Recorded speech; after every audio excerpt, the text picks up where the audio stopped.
You need to watch this if you struggle with feeling tracked and marketed all the time. This is gonna blow your mind. We used to move between locked rooms, now systems follow us everywhere. Think of the 18th and 19th centuries, Foucault's world of enclosed spaces, family school barracks, factory hospital prison, each with its own rules.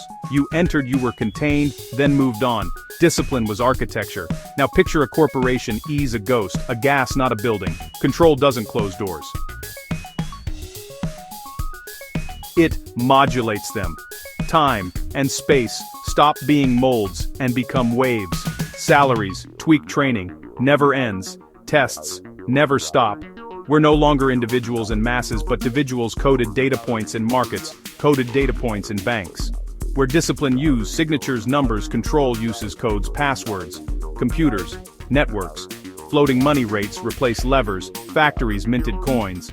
The mole becomes a serpent, burrows flex into coils. Surveillance is less about confinement and more about continuous modulation. Your phone, your card, your data decide access. This is not sci-fi. It's already happening. Electronic collars, perpetual corporate training medicine that monitors risk instead of patience. The question isn't whether it's liberating or enslaving, it's what weapons will build to resist. So notice the shift in closure to modulation, signature to code, factory to corporation. Read Deleuze. Watch your code start imagining other ways to be free.